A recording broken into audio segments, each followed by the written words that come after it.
Bonjour à toutes et à tous. Vous écoutez un nouvel épisode de Quoi de neuf en histoire, un podcast d'entretien consacré aux livres récents en histoire. Je suis Hassan Moubarak et avant de commencer, je voulais vous signaler que le podcast est désormais disponible sur Instagram, en plus de X et de YouTube.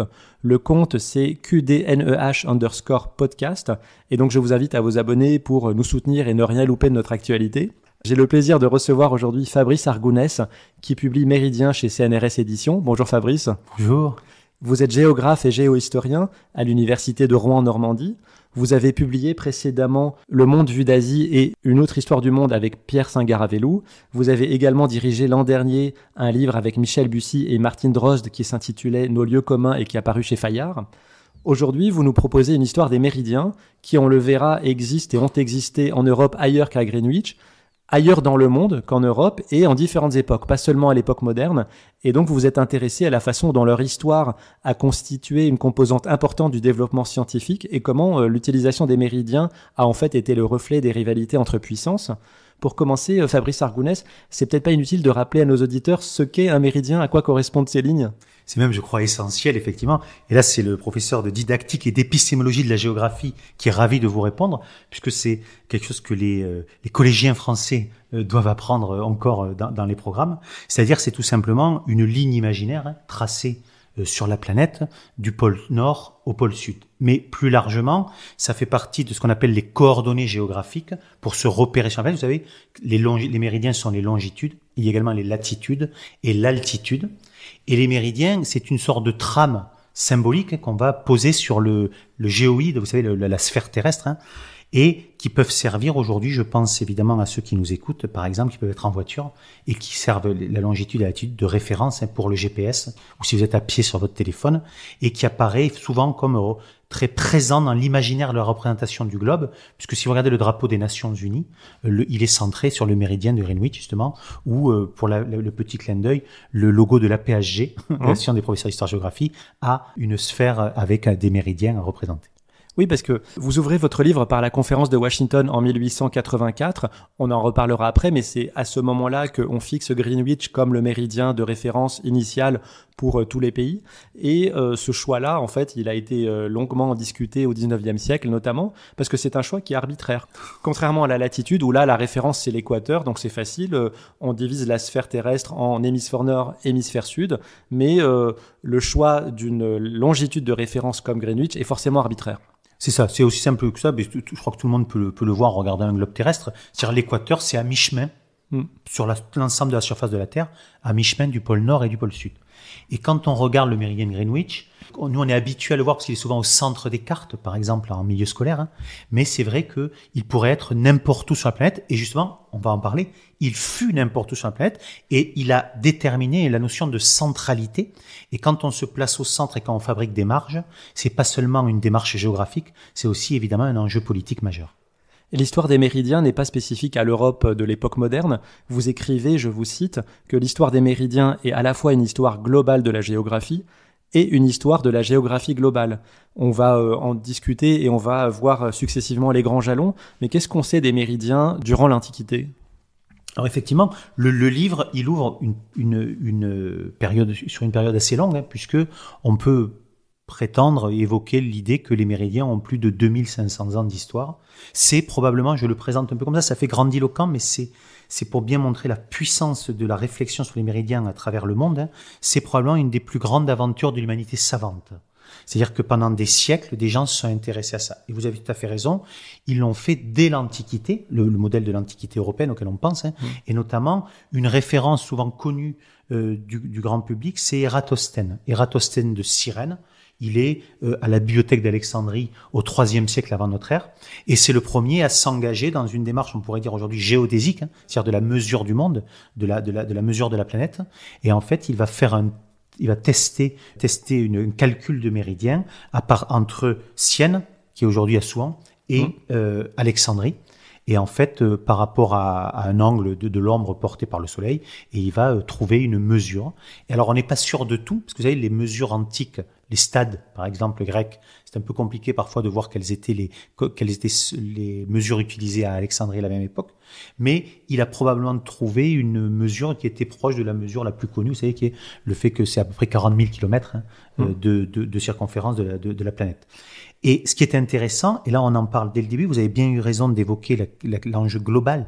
Parce qu'on a souvent, vous savez, une histoire des méridiens qui est une sorte de translatio studii entre des gens autorisés, c'est-à-dire les Grecs, les Romains, le monde arabe, la Renaissance européenne, puis la France, l'Angleterre, etc. Et en réalité, un des enjeux de ce livre, c'est de montrer que partout sur la planète, on a des références aux méridiens, on a des gens qui ont testé, qui en ont mesuré. Et donc, effectivement, dans l'Antiquité, on a aussi des sources indiennes qui nous raconte que certains méridiens ont été mesurés à partir d'une ville qui n'est pas la plus connue évidemment d'Inde, mais Ujjain, qui est située très proche du tropique et qui était un grand centre d'observation des étoiles.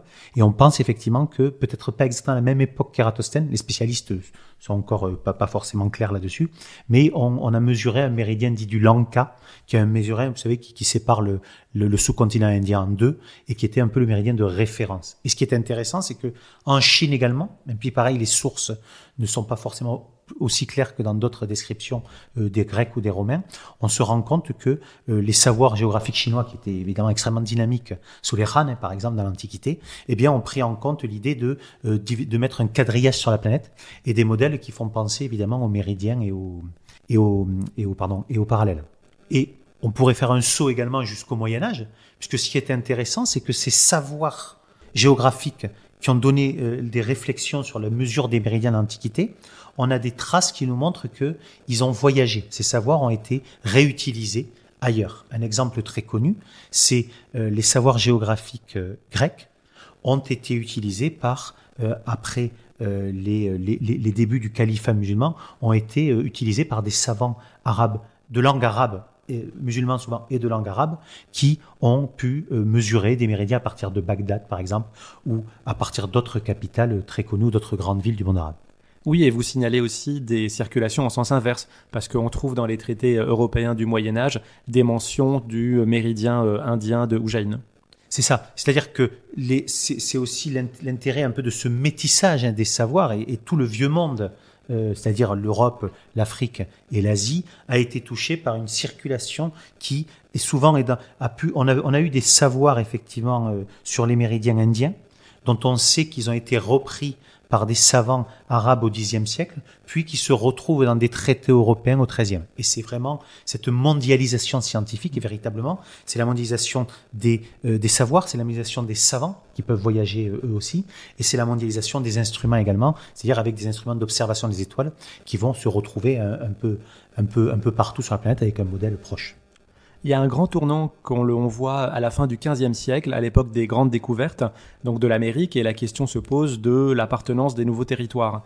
Au début, les deux seules puissances qui ont cette dispute, c'est l'Espagne et le Portugal, donc pour la répartition des nouvelles terres du Nouveau Monde.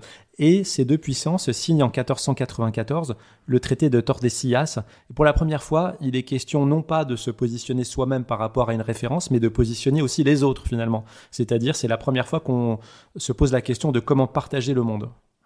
C'est ça. C'est là où on commence à déborder d'une histoire des sciences vers une histoire politique, géopolitique et de puissance, où effectivement, très tôt, et 1494, c'est évidemment une référence, c'est une date symbolique très forte, on va utiliser ces lignes imaginaires pour un premier partage colonial du monde. C'est-à-dire, pour résumer, l'ensemble potentiel des terres et des mers non européennes vont être partagées entre les Espagnols, les Castillans et les Portugais sous l'autorité de la papauté. Et des historiens du XIXe siècle ont parlé de triple alliance cosmographique dans l'idée de ce partage du monde. Et c'est très important parce que on en reparlera.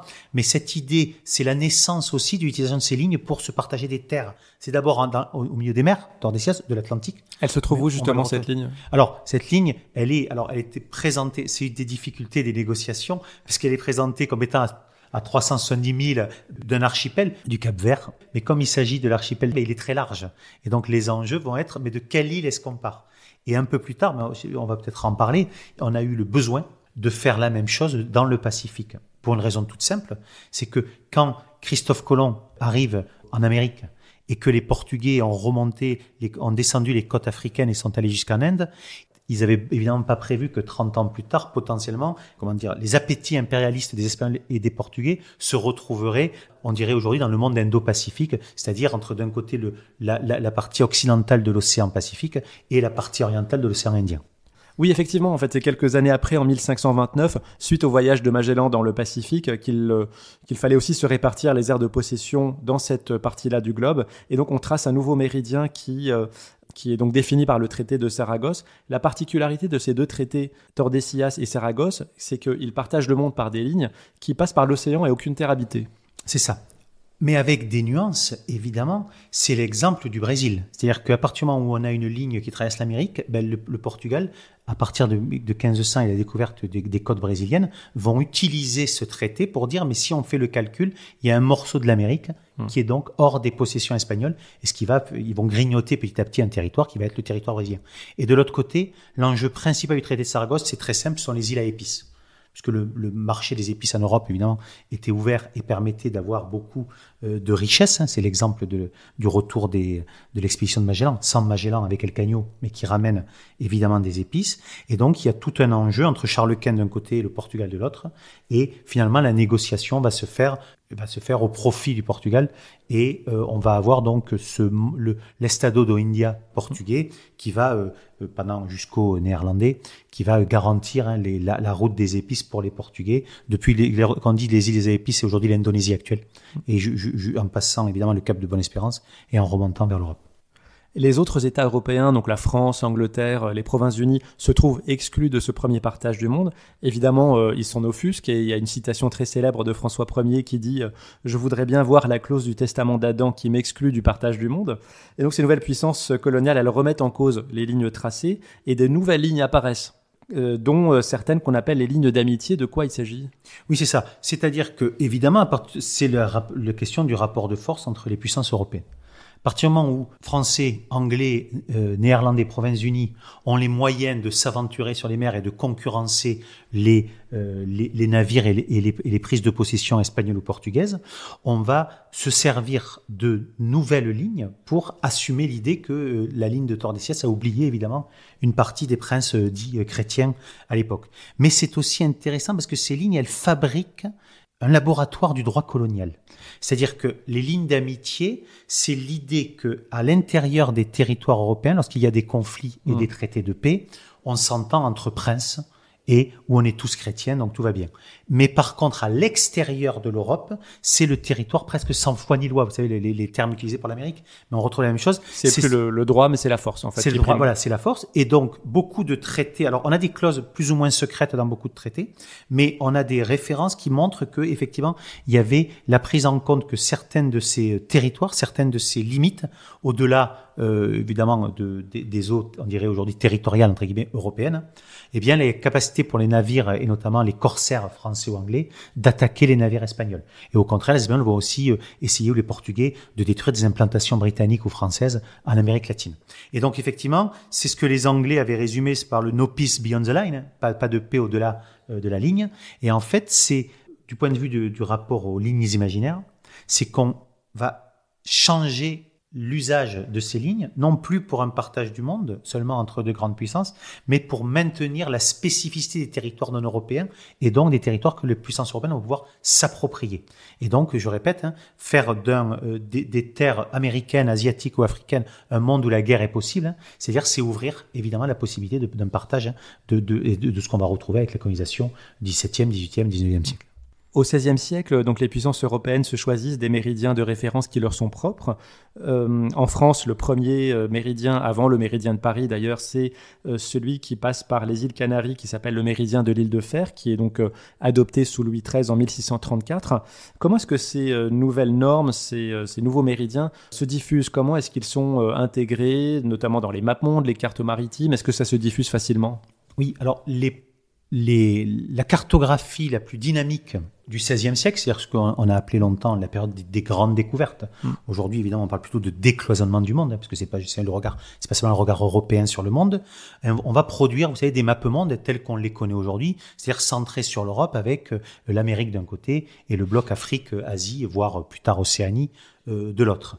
Et le premier temps de cette cartographie, c'est plutôt le triangle des latitudes. On va être de plus en plus précis pour les latitudes, et il y a toujours des difficultés pour la recherche des longitudes. Par contre, effectivement, on voit apparaître des méridiens qui vont servir de référence. Et effectivement, qu'il s'agisse de l'île de Fer ou d'autres îles, il y a aussi un avantage symbolique très fort, c'est de placer dans une partie de l'Atlantique qui est proche de l'Europe, donc de centrer le mappe-monde sur l'Europe.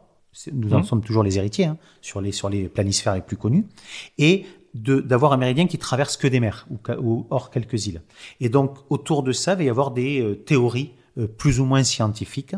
Parmi les premières, c'est dès Christophe Colomb, on a ce sentiment, c'est le méridien de Léman. Vous savez, le fait que un alignement du pôle nord géographique et du pôle nord magnétique. Si vous regardez des cartes actuelles, le pôle nord magnétique, il évolue au fur et à mesure des décennies. Bon, et bien là, et donc il dit que c'est le méridien de Léman, c'est-à-dire que là où on va considérer que c'est le plus juste pour passer le méridien. Aujourd'hui, évidemment, ces explications sont un peu limites.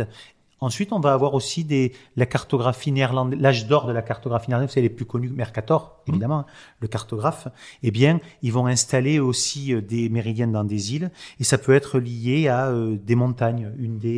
Aux Canaries, on va avoir une des îles qui va avoir une des montagnes considérée comme à une époque la plus haute du monde, et donc on va en faire une référence. Et donc, ce que l'on voit, c'est petit à petit apparaître de plus en plus de méridiens de référence sur les cartes, et suivant effectivement les nations, on n'a pas forcément les mêmes méridiens qui sont la référence. Et effectivement, jusqu'à vraiment le développement, on va en parler après, du méridien de Paris par l'observatoire, par les savants de l'observatoire, la référence la plus visible sur les cartes françaises, c'est le méridien dit de Ferro ou de l'île de Fer, qui est une île de l'archipel des Canaries.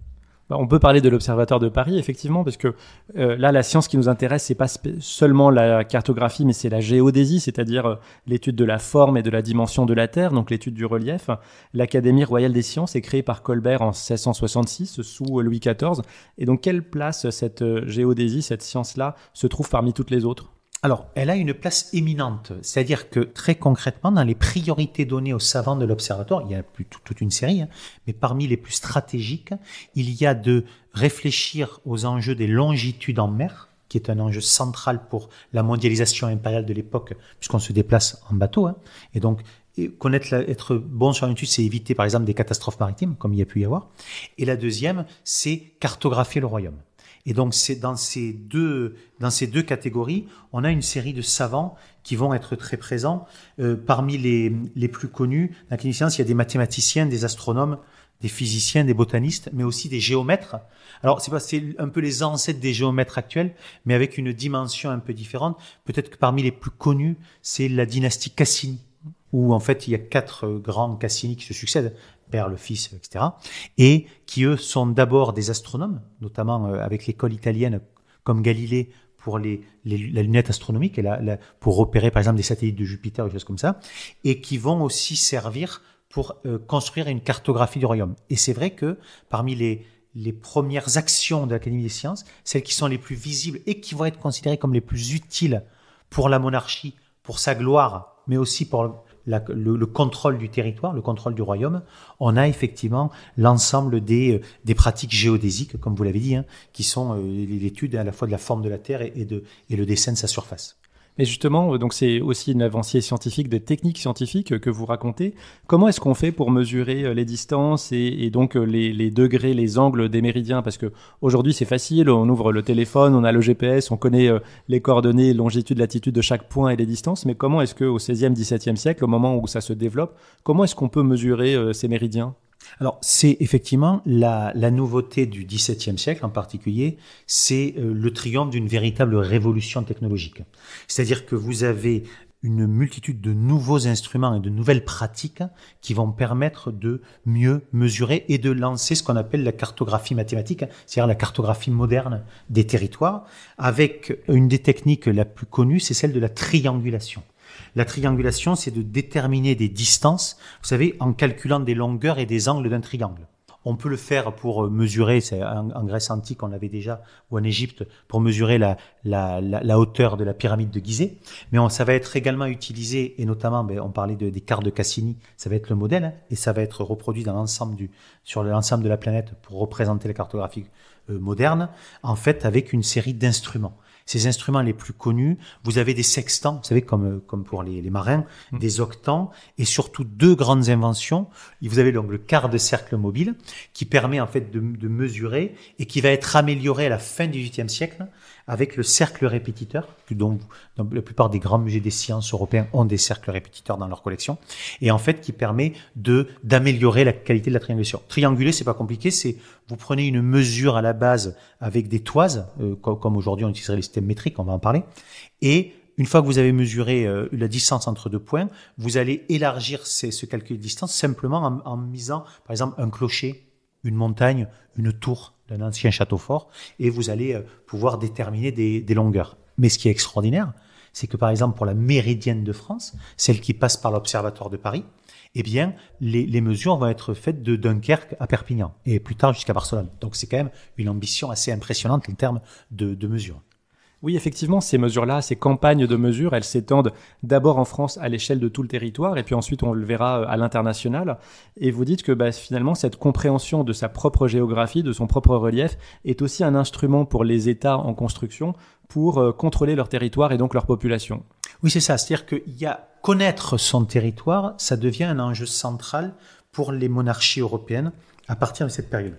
Et c'est vrai que vous avez des calculs, par exemple, du nombre de feux pour les impôts, pour savoir combien de personnes habitent sur le territoire, mais aussi pour préparer la défense. Par exemple, on pense à Vauban, tout le monde connaît les grandes citadelles de Vauban, on va essayer de mieux connaître le territoire.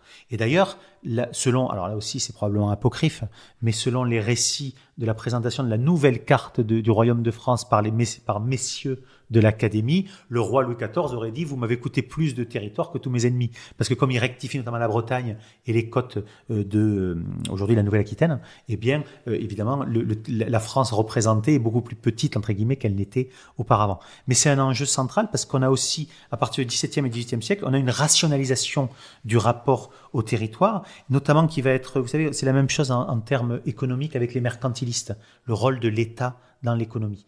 Et donc, bien connaître son territoire, c'est un enjeu de fabrique de l'État moderne. C'est pour ça qu'on évoque beaucoup les méridiens comme participant à la fabrique de nos modernités. C'est-à-dire que la cartographie à partir des méridiens des références a participé à la fabrique des États modernes. Et donc c'est un enjeu évidemment central, mais au-delà, on va le voir, aussi a participé à la fabrique des impérialismes et de la colonisation. On retrouve aussi cette résonance entre les progrès scientifiques et les aspirations politiques, effectivement sur le long terme. Ce n'est pas juste sous la monarchie, certes, qui est source de prestige, mais c'est quelque chose que l'on voit aussi dans les temps révolutionnaires et au XIXe siècle. Et justement, moi j'ai appris que c'est donc au moment de la Révolution française que le principe d'universalisme a abouti à l'adoption d'un mètre étalon pour avoir une référence en termes de distance, et que cette mesure-là, elle est indexée sur celle d'un méridien. C'est ça. Alors, beaucoup de mesures très connues dans le monde sont liées au méridien. Parmi les 2 plus connus, il y a le mille marin. Vous savez, le mille marin, c'est 1800 et quelques mètres. Eh bien, c'est en fait une minute de méridien. C'est-à-dire, si vous divisez, vous savez, on divise le globe en 360 degrés. Et donc, si vous prenez, donc, on a des degrés, des minutes et des secondes. Mais si vous prenez une minute, c'est le mille marin qui sert encore aujourd'hui, vous savez, pour la navigation. Mais l'exemple le plus extraordinaire, entre guillemets, c'est que c'est vraiment qui a eu un succès tel qu'il est aujourd'hui présent dans le monde entier, sauf aux États-Unis et dans quelques pays, c'est évidemment le système métrique. Et le système métrique, ça accompagne le vieux rêve révolutionnaire. C'est-à-dire, on fabrique un homme nouveau, et on fabrique des mesures qu'on va présenter comme des mesures naturelles et universelles. Et pour accompagner ces mesures, il va y avoir une grande aventure d'une nouvelle mesure du méridien de Paris. Là, c'est donc, on l'évoquait, de Dunkerque à Barcelone. Et on va faire du méridien une mesure très symbolique. C'est le 10 millionième du quart du méridien terrestre si vous faites le tour de la planète. C'est-à-dire, c'est le 10 millionième de la partie, vous savez, entre le pôle Nord et l'équateur. Et donc, on évoquait le fait que sur vos téléphones, on est lié au méridien, mais dès que vous faites une mesure chez Ikea pour vos meubles, vous êtes aussi au cœur de l'histoire des méridiens, parce qu'effectivement, c'est probablement considéré comme le chef-d'œuvre de l'aventure scientifique de la Révolution, c'est d'avoir amené une mesure qui s'est effectivement très bien exportée, d'abord par les conquêtes napoléoniennes, d'abord révolutionnaires avant 1799, puis napoléoniennes, et après, en fait, en 1875, il y a une convention du maître, une convention internationale, qui va amener un peu le maître sur l'ensemble des territoires. Et effectivement, encore aujourd'hui, hormis les Américains qui ne jouent pas forcément le jeu, ou parfois des mesures traditionnelles anglaises, le monde entier utilise le système métrique. Et d'ailleurs, pour l'anecdote, là, on enregistre aujourd'hui dans le 15e arrondissement de Paris. On n'est pas très loin de la rue de Vaugirard. Et je signale que tout au bout de la rue de Vaugirard, à côté du Sénat, il y a un mètre étalon qui est gravé dans la pierre et donc qui permet de savoir finalement à quoi correspond vraiment un mètre. Oui, c'est ça. Et qui est magnifique. Et d'ailleurs, avec ce mètre, c'est le seul qui est encore à sa place de la période révolutionnaire. Parce qu'on en a d'autres, mais qui ont bougé, et qui ont été démontés pour des musées. Mais évidemment, celui-là est en place. Et vous avez raison, j'invite tout le monde à y aller parce qu'il est magnifique. Oui. Et il est au cœur de cette histoire passionnante des sciences et de la politique. Et des expéditions scientifiques sont montées, Fabrice Argounès, à partir du XVIIIe siècle pour donc explorer la géographie et mesurer le monde. La France a un rôle pionnier là-dedans. L'Angleterre va s'y mettre quasiment un siècle après.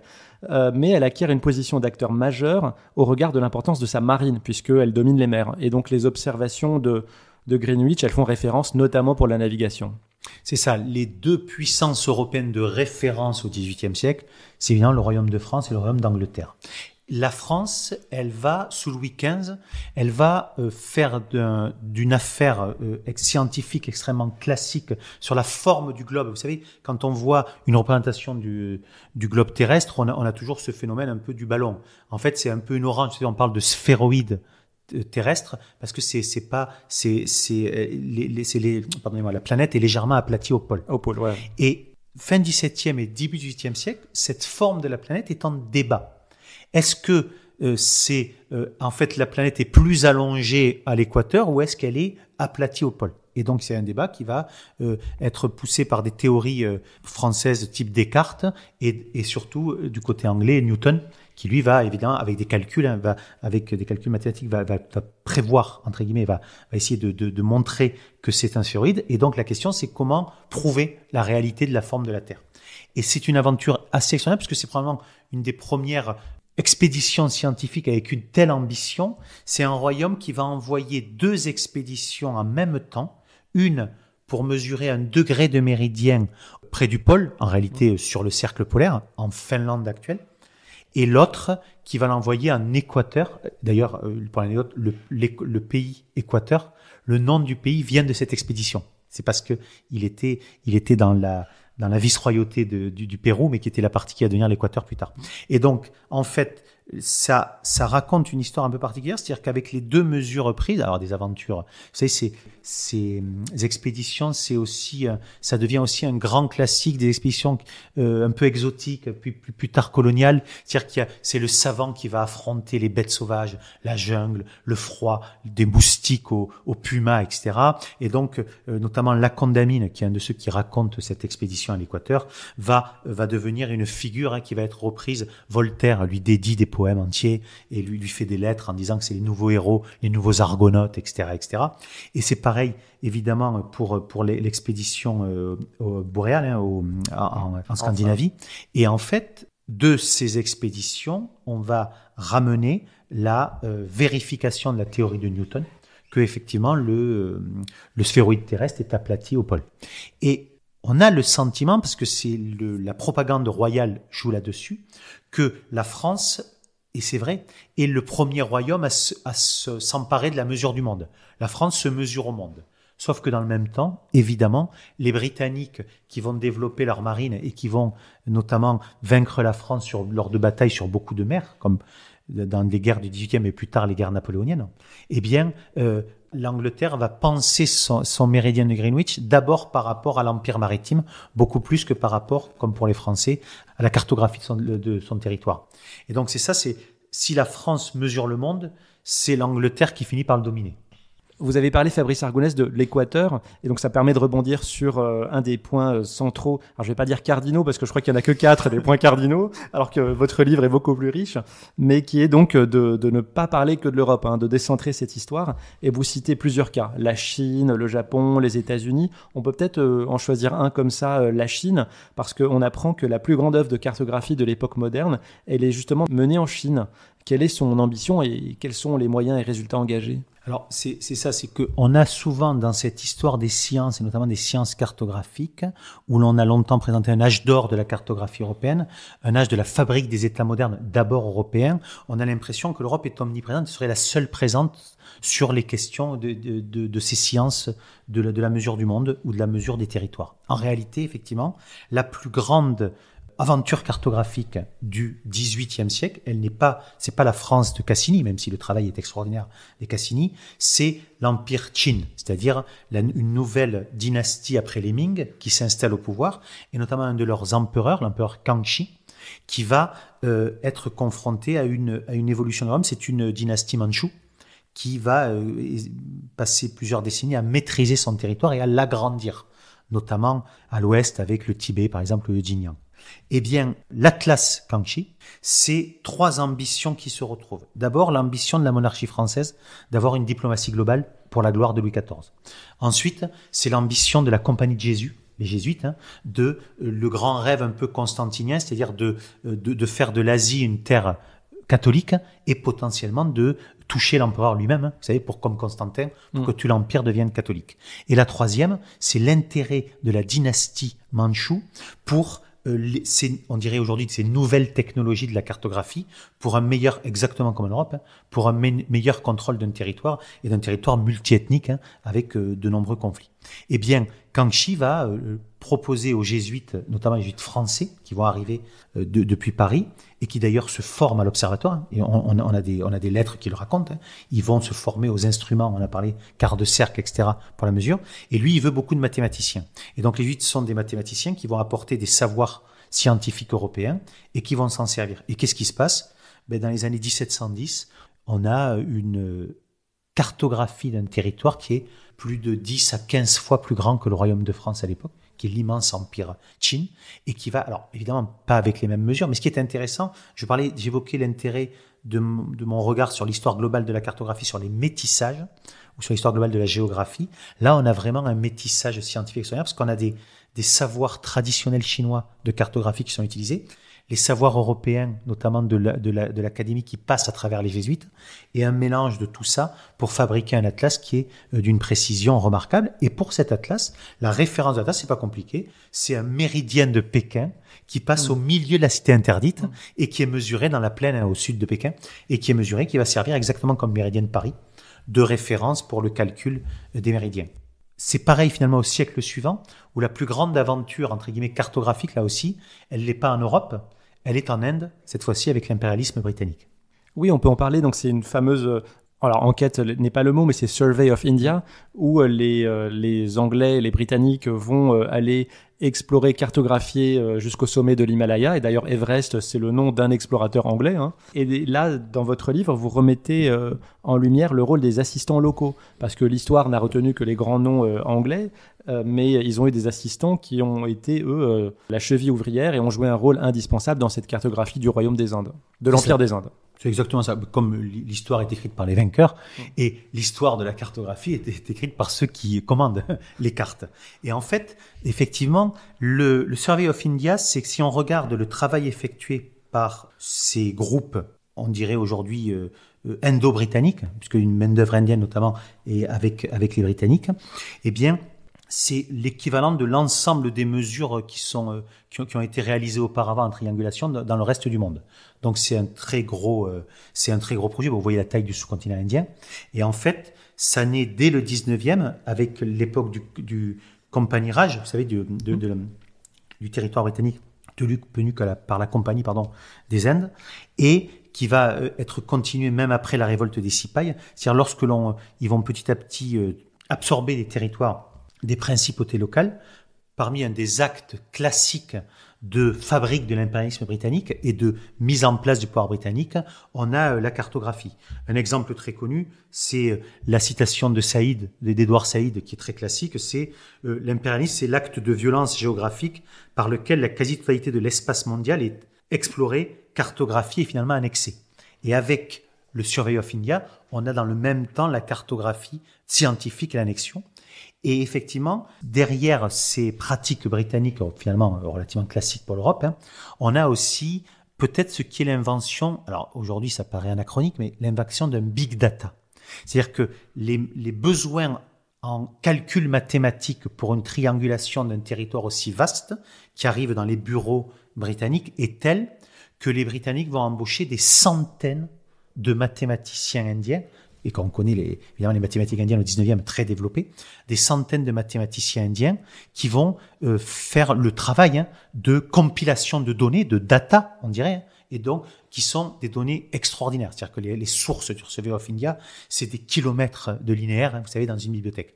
Et donc, pour tenir tous ces calculs de triangulation, eh bien, on va avoir des mathématiciens et certains vont réussir. Vous savez, souvent, ce sont des notes de bas de page, vous l'avez dit, de l'impérialisme britannique. Certains vont survivre, notamment Radhanath Sikdar. Radhanath Sikdar, c'est celui qui découvre que l'Everest est le plus grand, est le plus haut sommet de l'Inde, parce qu'auparavant c'était d'autres sommets qui étaient présentés comme ça. C'est le pic 15, puisqu'il calcule une série de pics, et grâce à la triangulation, il repère par rapport à des calculs évidemment la hauteur de l'Everest.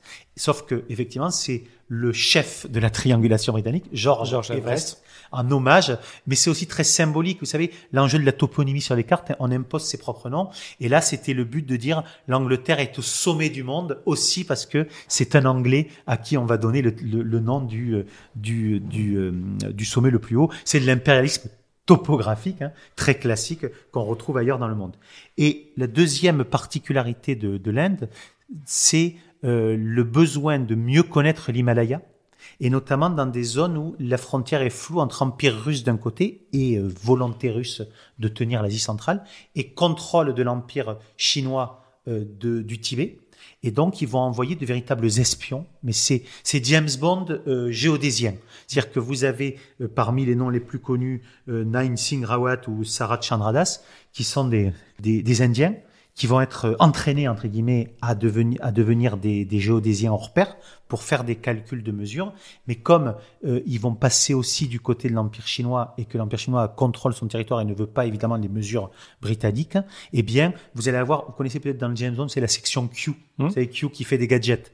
Eh bien, ça paraît extraordinaire, mais ils vont réussir à fabriquer des lunettes et des cercles répétiteurs et tous les outils qui vont être cachés. Par exemple, pour mesurer, ils vont utiliser des chapelets de prière bouddhistes pour mesurer les pas. Ils vont mettre les verres des lunettes vont être intégrés aux lunettes de soleil pour pouvoir être adaptés. Ils peuvent utiliser des coris, par exemple, ces coquillages, pour transporter du mercure et en faire des niveaux pour avoir le calcul exact, etc. Et en fait, se crée une cartographie secrète et une géodésie secrète de l'Himalaya qui va permettre aux Européens une meilleure découverte du Tibet là-dessus. Et c'est là qu'on voit là aussi que, évidemment, science et empire ont toujours fait bon ménage, et on a même des gens qui rappellent que au 19e, que l'astronomie et la cartographie sont les infirmiers de la navigation et de l'Empire britannique. Et bien justement, on va voir ce processus qui mène à l'adoption de Greenwich en 1884 comme méridien de référence. Mais là, on a cité plusieurs méridiens. Donc en Europe, il y a Paris, il y a donc Londres, Greenwich, il y a Uppsala en Suède, Moscou, il y a aussi donc Pékin, Washington, en Inde, Tokyo, etc., etc. Question peut-être bête, bon, chaque pays a son drapeau, son hymne, sa langue, a aussi donc son méridien. Quel problème pratique ça pose d'avoir plusieurs méridiens ? Alors, vous avez tout à fait raison. Pour mesurer, pour trianguler son pays et en faire une cartographie nationale, c'est pas grave si chacun a son méridien. Il y a deux acteurs qui vont s'intéresser à cette idée d'universalisation des méridiens. Ce sont d'un côté les marins, de l'autre côté les géographes, notamment les sociétés de géographie. D'abord, les marins, c'est parce que très souvent, ils vont jongler avec des cartes très différentes. Et lorsque vous avez des cartes avec le méridien de Paris d'un côté, des cartes avec le méridien de Greenwich de l'autre, il faut refaire des calculs quand vous naviguez. Et parfois, quand vous êtes proche de récifs, recalculer peut être un peu tendu. Et donc, on va avoir des marins qui vont très tôt, dès le fin du 18e siècle, dès la fin du 18e siècle, qui vont revendiquer l'idée qu'il faut des réunions internationales, des accords internationaux, on dirait aujourd'hui, pour trouver un méridien de référence unique. C'est évoqué par des gens comme Dupetit-Thouars, Bougainville, etc., des navigateurs français. Et en fait, on a donc dans beaucoup de récits de navigation, on a des critiques sur ces méridiens multiples.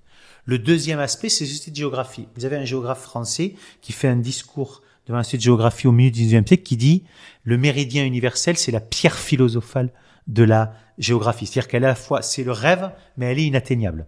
Parce qu'effectivement, eh bien, comme au début de l'ouvrage, je cite un géographe français qui dit « Chaque lieu, chaque homme a son méridien, si on avance d'Occident en Orient, et comme on est généralement disposé à rapporter tout à son pays et surtout à soi, on est porté à choisir pour point de départ la place qu'on occupe dans l'univers. » Évidemment, cette centralité qu'on trouve sur les cartes, on la retrouve aussi, et chaque pays, notamment chaque puissance, va vouloir garder son méridien ou essayer de le transformer en méridien universel. Sauf que dans la deuxième partie du 19e siècle, on commence à avoir des compétitions qui vont se résumer à certains méridiens spécifiques. Soit un méridien avec un observatoire de référence, l'observatoire de Paris, l'observatoire de Greenwich, ou celui de Berlin, avec les observatoires allemands qui sont assez dynamiques. Ou alors, la volonté, pour éviter le conflit politique, de penser à un méridien neutre. Les grands classiques des méridiens neutres, c'est de le mettre au milieu de l'Atlantique. Et donc les Français vont revenir parfois sur le méridien de l'île de Fer, ou vont proposer, vous savez, un méridien sur le détroit de Bering, là-dessus. Alors on a aussi des rêves. On a des Britanniques qui s'intéressent au méridien de la grande pyramide de Gizeh pour montrer le côté un peu historique de ça. On a des catholiques qui vont évoquer l'idée qu'il faut le méridien de Bethléem, puisqu'on compte les années de l'ère chrétienne à partir de la naissance de Jésus à Bethléem. Pourquoi ne pas mesurer le monde à partir de Bethléem ou de Jérusalem, etc., etc. Et finalement, pour résumer, les grandes réunions des sociétés de géographie, les grands congrès de géographie de la deuxième partie du 19e, commence à assumer la compétition entre France et Angleterre. Et l'Angleterre va être aidée par un pays qui devient une puissance de référence, ce sont les États-Unis, qui eux aussi ont une dimension impériale extrêmement forte, c'est-à-dire le Go West, vous savez, la progression du territoire américain jusqu'à l'océan Pacifique.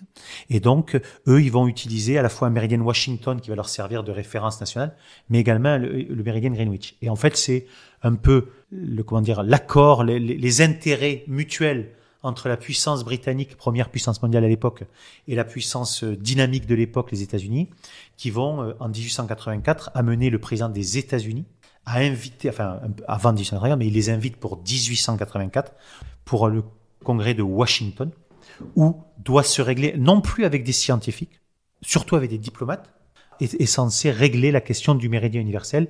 Et ce qui se passe, c'est que malgré le dynamisme des représentants français, qui vont résister, Janssen en particulier, qui est de l'Observatoire de Paris, va résister, va proposer beaucoup de choses, eh bien, l'ensemble des représentants du monde, alors c'est le monde colonial, hein, donc il y a pas... C'était 25 pays. Voilà, ça c'est 25 pays, dont les 3/4 en Europe. Hein. Les pays à la fois alliés des Anglais et des Américains, et beaucoup de pays européens pour des questions pratiques, vont mobiliser l'idée que les cartes les plus utilisées c'est les cartes de l'amirauté britannique, et que comme la Royal Navy domine le monde, on va se plier. Et donc Greenwich, cette petite ville de province de Londres, devient le centre du monde avec cette décision. Et c'est toujours grandiloquent de le dire, mais 1884, c'est l'invention de notre espace-temps contemporain. Ce qui paraît fou, mais c'est vrai que c'est une date très forte dans le rapport à l'universel et à la mondialisation. Oui, donc effectivement, à cette époque, les 2/3 de la flotte mondiale se basaient sur le méridien de Greenwich, dont la marine américaine, et dont aussi les compagnies ferroviaires, notamment américaines. Vous avez parlé de la fabrique de l'espace-temps contemporain, puisque le fait de choisir Greenwich, c'était pas juste de la géographie, mais aussi du temps. C'est ça. C'est-à-dire que on a beaucoup évoqué là les enjeux un peu du rapport à l'espace et de la centralité spatiale pour le méridien, ou des usages du méridien pour se repérer, longitude, latitude, on a déjà dit. En réalité, au XIXe siècle, on va avoir une autre priorité sur la question de l'universel, c'est la capacité à se repérer dans le temps et à créer un temps universel.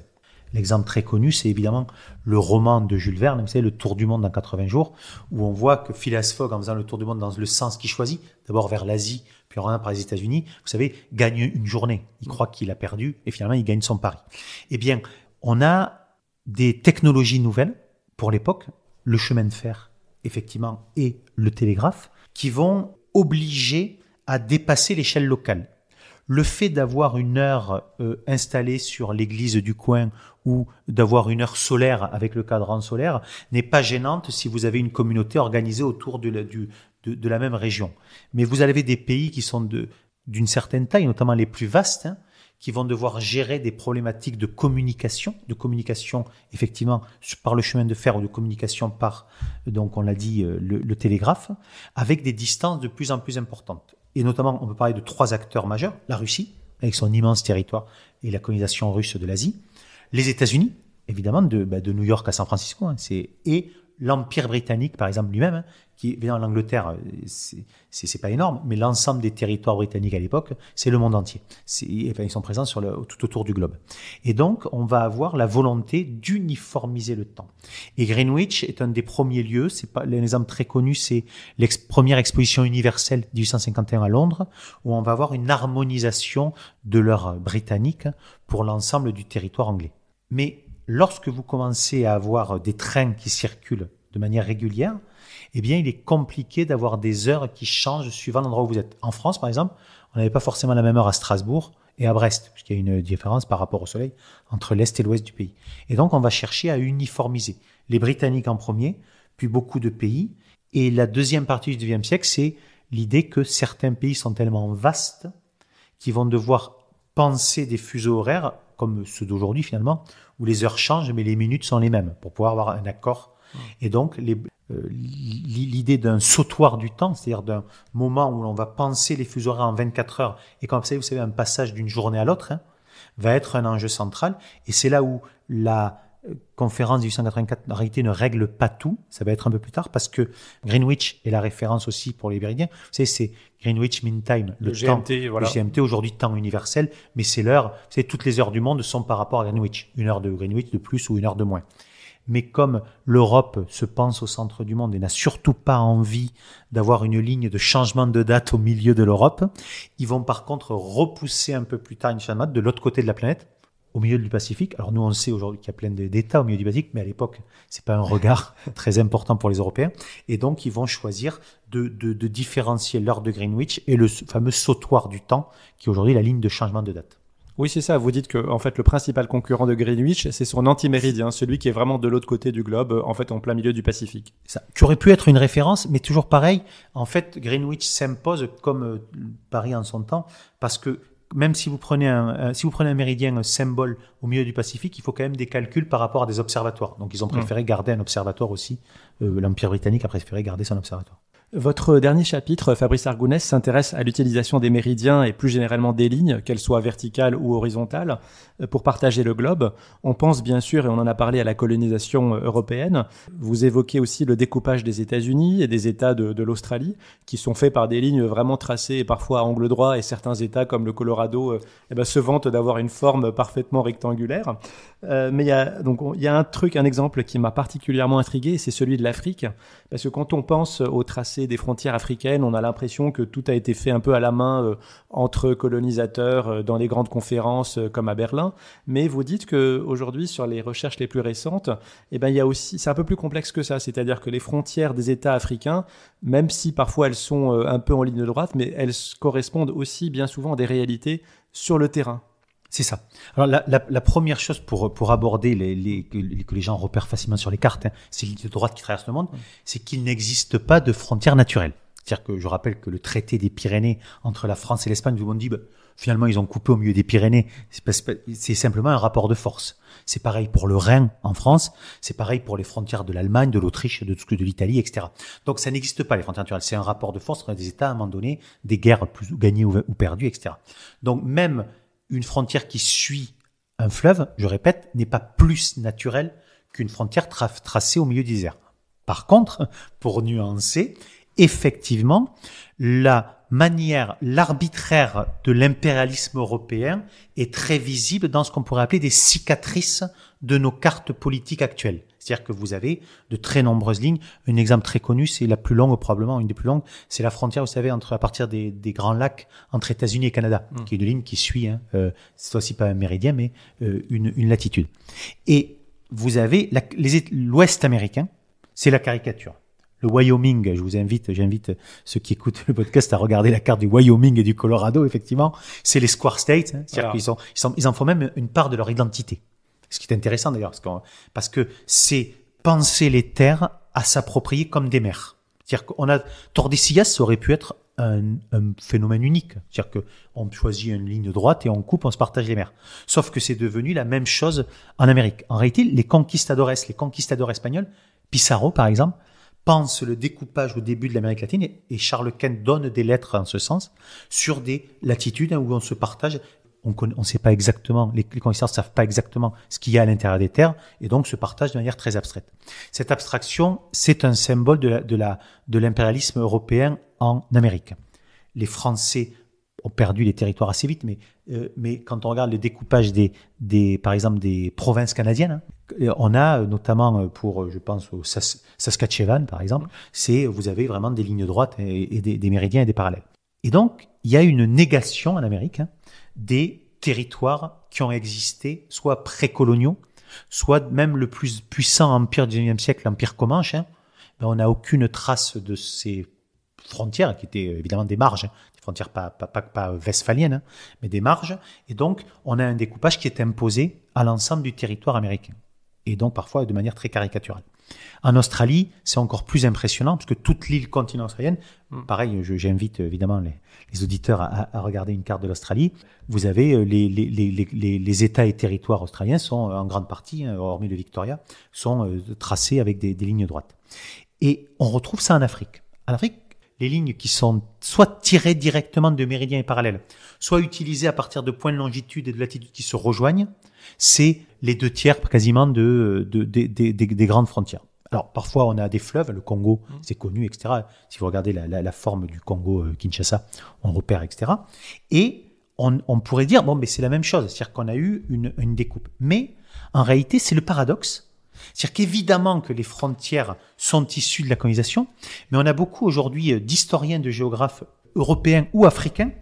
Je pense à notamment certains collègues qui ont travaillé sur la question depuis une trentaine d'années et en fait qui ont tendance à critiquer la vision d'une passivité totale de l'Afrique face à ça, en niant les résistances, les potentielles négociations avec le colonisateur qu'il y a pu y avoir, et voir des histoires beaucoup plus anciennes. L'exemple très connu, c'est l'Égypte. Pareil, il faut mais je pense que tout le monde voit, l'Égypte, c'est assez simple à repérer sa géographie. Au nord, vous avez la Méditerranée, à l'est, vous avez la mer Rouge avec le Sinaï, et par contre, la frontière avec la Libye et avec le Soudan, c'est les lignes droites. Donc on pourrait se dire abstraction la plus classique et imposition par les Britanniques de la... Effectivement, les Britanniques ont imposé les frontières, sauf que quand on regarde, en fait, la coupure entre la Libye et l'Égypte, et donc la frontière le long, pour ce qui est de la côte, c'est en fait les anciennes frontières de l'Empire ottoman et des impôts plutôt à ramener vers le Caire et Alexandrie et d'autres vers la Libye. Donc une ligne tracée, mais qu'on prolonge dans le sable, entre guillemets. Et encore plus impressionnant, la frontière entre l'Égypte et le Soudan, eh bien, le trait tout à fait droit qui traverse passe sur le Nil à quelques centaines de mètres d'une stèle d'un pharaon il y a 3000 ans, qui dit ici c'est la fin du territoire égyptien. Donc c'est même les choses qui nous paraissent les plus caricaturales sont là-dessus. C'est important parce que en fait le mythe de l'artificialité des frontières africaines est un topos postcolonial d'après les colonies, mais qui repose sur un imaginaire colonial. C'est-à-dire en disant, ah oui, c'est des pays qui n'ont jamais eu de frontières, qui n'ont jamais eu de limites, et c'est les Européens qui ont ces limites. En réalité, évidemment, je répète, en Afrique, il n'y avait pas de frontières type westphalienne, avec ses traits droits. Mais on retrouve l'influence sur certains territoires de marge, de domination symbolique, ou de tribus, etc. Et qui, en fait, l'exemple très connu, c'est les frontières, par exemple, de pays comme le Mali, etc., où on retrouve, malgré les traits les plus droits possibles, on retrouve des frontières liées à des puits où plusieurs communautés venaient, on retrouve des frontières liées à des dominations traditionnelles de certains peuples touaregs, par exemple. Et donc, en fait, c'est pour ça qu'il faut toujours essayer de voir un peu plus compliqué. Certes, la carte actuelle de l'Afrique est un symbole de l'impérialisme européen, que tout le monde repère bien et comprend bien, mais qu'il faut savoir nuancer en redonnant aux Africains leur rapport à leur territoire qui va bien au-delà du mythe d'une Afrique fragile, artificielle, etc., etc.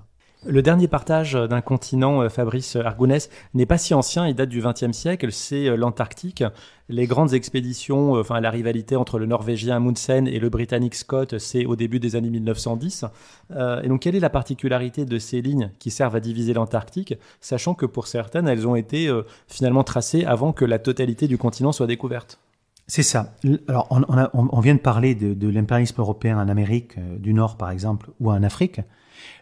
L'Antarctique, c'est quelque chose de particulier, c'est un impérialisme hors sol. C'est-à-dire que on s'approprie le territoire avant même de savoir à quoi il ressemble. Et avant de l'habiter. Et avant de l'habiter. Et d'ailleurs, il est quasiment inhabitable. Donc c'est exactement ce qu'on faisait pour l'Amérique au 17e, 18e, mais qu'on va reprendre au 20e, avec une particularité, puisqu'on a évoqué en début d'émission le fait que le méridien, c'est une ligne de pôle à pôle. Et ben, on le voit très très bien avec la carte d'Antarctique. Vous savez, c'est l'effet un peu camembert. Vous savez, vous avez, comme le Trivial Pursuit, vous avez l'ensemble des méridiens où les puissances partagent l'Antarctique qui se rejoignent au pôle sud. D'où cette carte politique de l'Antarctique qui est très connu et que vos auditeurs doivent avoir en tête. Qui est dans le cahier central, en image. Un cahier avec des cartes, effectivement, c'est la dernière, où Nouvelle-Zélande, Australie, France, Norvège, Royaume-Uni, Argentine ou Chili se partagent le territoire antarctique. Et ce qui est intéressant, c'est que dans la fabrique du rapport au territoire au XXe siècle, c'est un laboratoire très particulier, où vous avez des manières de s'approprier le territoire et de tracer ligne sur des choses qui sont... Quand on dit hors sol, c'est par exemple les Britanniques qui proposent de s'approprier le territoire qu'on a survolé en avion, ou les Américains qui proposent de s'approprier un territoire qu'on a pu photographier au loin. Donc avec un laboratoire de fabrique du territoire qui est un peu particulière, mais qui nous rappelle que il y a que dès qu'il y a des nouvelles technologies, on va se servir de ces nouvelles technologies pour essayer de contrôler le monde ou de se l'approprier. Eh ben, parlons justement des toutes dernières années. On a compris que l'adoption du méridien de Greenwich à la fin du 19e siècle obéissait aussi à la constatation de la prééminence de la puissance britannique et notamment sur mer. Aujourd'hui, la puissance principale, c'est évidemment les États-Unis. Est-ce qu'il est possible, théoriquement, d'envisager, surtout avec un président comme Donald Trump, de remettre en cause Greenwich et de dire, non, aujourd'hui c'est Washington, par exemple, qui est la référence? Oui, alors Donald Trump, il a déjà utilisé ses pouvoirs présidentiels pour changer la toponymie. Voilà, le golfe du Mexique qui devient golfe des Amériques. Il a redonné des noms, vous savez, Obama avait remis des noms de montagnes en Alaska et ailleurs avec des noms traditionnels, amérindiens en particulier, natives. Et lui, il a redonné des noms d'explorateurs ou d'Américains, d'explorateurs américains. Donc, on peut imaginer ça. La seule nuance, c'est qu'en fait, de 1884 à nos jours, le système de référence de rapport au monde des États-Unis, et notamment avec les satellites, a continué de se baser sur le méridien de Greenwich. Par exemple, un des méridiens, on parlait de la triangulation de l'Afrique. Lorsque les Anglais veulent faire une immense triangulation du 30e méridien Est, qui est un peu la colonne vertébrale de la géodésie de l'Afrique, qui va, pour résumer, de l'Égypte qui appartient aux Anglais à l'époque, à l'Afrique du Sud qui appartient aussi aux Anglais à l'époque, eh bien, c'est les Américains qui terminent ce calcul dans les années 50 pour une raison toute simple. On est dans la guerre froide et pour la précision des missiles intercontinentaux, on va se servir évidemment de la mesure du monde et tout simplement pour avoir un missile qui touche vraiment Moscou, sans erreur. Et lorsque dans les années 80, ils vont développer de nouvelles technologies, notamment, vous savez, on le connaît, le GPS, 70-80, le système où on se repère par satellite, eh bien, ils vont aussi baser, mais c'est nos téléphones, c'est l'iPhone ou quelle que soit la marque de téléphone, l'ensemble de la cartographie numérique, même chinoise d'ailleurs, est basé sur des longitudes qui font comme référence Londres. Avec une petite nuance, c'est qu'en fait, le système géodésique contemporain, notamment numérique, c'est-à-dire que la centralité de Greenwich, elle est toujours la même, mais elle se prolonge dans notre monde numérique avec une ligne qui a un peu évolué, parce qu'on a fait des progrès dans les calculs. Et donc, la ligne de l'observatoire de Greenwich, en fait, elle est décalée d'une centaine de mètres, parce que pour des raisons de nouveaux calculs, la référence aujourd'hui, c'est pas exactement la ligne historique, mais elle est toujours dans le parc de Greenwich. Oui, ça c'est drôle parce qu'effectivement, pour ceux qui connaissent, il y a un parc à Greenwich et ce qui est matérialisé, c'est pas la nouvelle ligne qui a été bougée en 2015, qui est à 102,5 mètres très précisément à l'ouest par rapport à la position initiale, mais quand on monte en fait au sommet de la colline de l'observatoire, il y a une marque en fait, une ligne qui est marquée qui sépare l'est de l'ouest et on voit beaucoup de touristes se faire photographier à pieds joints de part et d'autre, voilà, sur les deux moitiés du globe. Oui, ça fait partie sur Instagram, hein, c'est une des photos les plus classiques aujourd'hui, sans compter le centre de Londres, hein, vous savez, de la périphérie de Londres, c'est une des photos les plus diffusées. C'est l'illusion du centre du monde. Mais pour l'anecdote, c'est pareil à la Mitad del Mundo, en Équateur. Vous avez un grand monument à l'Équateur avec une ligne jaune tracée au sol. Et donc, vous avez des couples qui s'embrassent, qui se tiennent dans les bras, ou quelqu'un qui va sauter, qui se met à pieds joints sur la ligne. On a toute une série, évidemment, de photographies. Et à Greenwich, c'est pareil. Et d'ailleurs, c'est là où c'est intéressant le rapport aux lignes imaginaires. C'est qu'évidemment, il n'y a pas un marquage au sol tout le long de la ligne sur toute la planète, ce serait un peu compliqué. Mais vous avez un très, très grand nombre de monuments. En France, par exemple, vous avez des monuments où des panneaux sur l'autoroute, vous avez peut-être déjà vu, ou quand vous étiez en vélo, beaucoup de panneaux où il y a marqué « Vous traversez le méridien Greenwich ». Vous avez sur le cercle polaire en Norvège, en Suède, etc., vous avez des monuments au cercle polaire.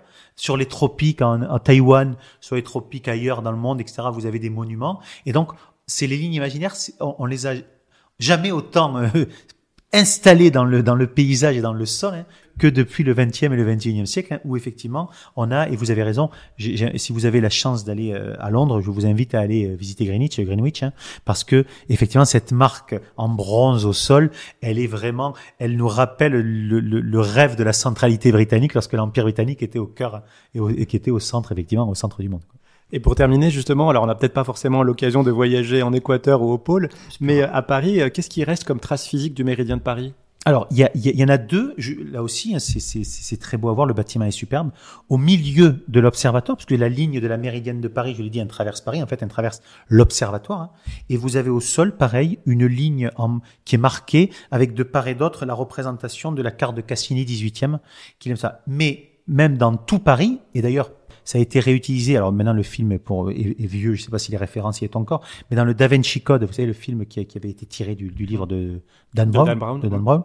Vous avez, en fait, il regarde au sol cet hommage à Arago. Pourquoi? Parce que pour résumer, derrière l'observatoire, il y avait une statue d'Arago. Donc Arago, polytechnicien. Qui est l'astronome de référence aussi. Voilà. À la fois, qui a fait partie de la mesure, qui d'ailleurs, ça a été très romancé, ses aventures pour mesurer du méridien en Espagne, puis homme politique donc assez important, et donc il y avait une grande statue. Les Allemands ont fondu la statue, et quand il s'est agi dans les années 90 de refaire une statue d'Arago, il y a eu une proposition d'un artiste contemporain, Jan Dibetz, qui au lieu de faire une statue, a proposé d'inscrire tout le long du méridien de Paris dans Paris. Donc vous avez vraiment de périphérique à périphérique, hein.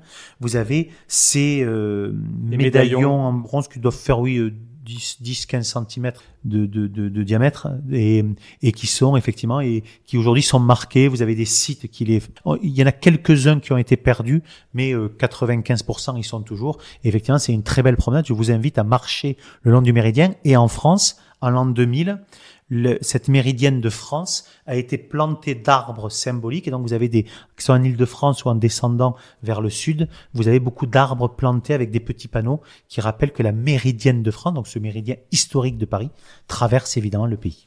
Pour terminer, je voulais parler de la couverture de votre livre. On voit plusieurs lignes qui sont représentées, Tordesillas, Greenwich, Paris et Pékin, donc qui montrent bien le caractère décentral, global de ces lignes. Et il y en a une qui va apparaître, puisque finalement, même au XXIe siècle, on crée encore des méridiens. Et une dans laquelle vous êtes impliqué, c'est celle de Blois, à l'occasion du Festival des Rendez-vous de l'Histoire de Blois, qui est le plus grand festival d'histoire pour le grand public en France. De quoi s'agit-il, cette ligne? Qu'est-ce qu'on va pouvoir voir à Blois? Si, effectivement, un des enjeux de ce livre, c'est de raconter à la fois l'arbitraire de ces lignes et la capacité finalement pour tout un chacun, quel que soit l'endroit où on est dans le monde, de pouvoir se placer au centre du monde. Mais l'idée, c'était, avec l'équipe des Rendez-vous de l'Histoire, donc c'est le deuxième week-end d'octobre, hein, l'idée, c'est d'inscrire dans le sol blaisien de Blois, d'inscrire une ligne, un méridien de Blois, pour que le temps du week-end, du grand week-end, c'est, vous savez, jeudi, vendredi, samedi, dimanche, les rendez-vous, eh bien, Blois, finalement, accueille les historiens et soit au centre du monde pendant ce temps. Et donc, on verra la forme que ça prend, mais d'avoir une série de petites marques, hein, au sol, pour signifier que Blois est un centre du monde, et d'autant qu'on parlait de la phrase de François Ier. D'après certains auteurs de l'époque, c'est à Blois qu'il aurait posé la question du testament d'Adam. Donc ça résonne évidemment, et on va essayer de faire de Blois un événement. J'invite les gens à se prendre en photo devant, dessus, et à communiquer sur les réseaux, et à faire évidemment un clin d'œil à vos émissions, si vous l'entendez par là, de se mettre sur la ligne et de proposer en couple, en couple ou seul, ou en famille, et mettez votre enfant au centre du monde. Hein. Ça sera une expérience extraordinaire et qui gardera évidemment longtemps. Voilà. Eh ben, merci beaucoup Fabrice Argounès d'être venu présenter ce livre Méridien, sous-titré très justement Mesurer, partager, dominer le monde. C'est un livre qui a paru chez CNRS Éditions, qui est déjà disponible en librairie, et donc je vous invite à le lire. Quant à moi, chères auditrices, chers auditeurs, je vous remercie de nous avoir écoutés. Je vous donne rendez-vous bientôt pour de prochains épisodes, et je vous invite à nouveau à nous suivre sur Instagram, et pourquoi pas avec les photos du Méridien de Blois prochainement. Merci beaucoup. Merci à vous.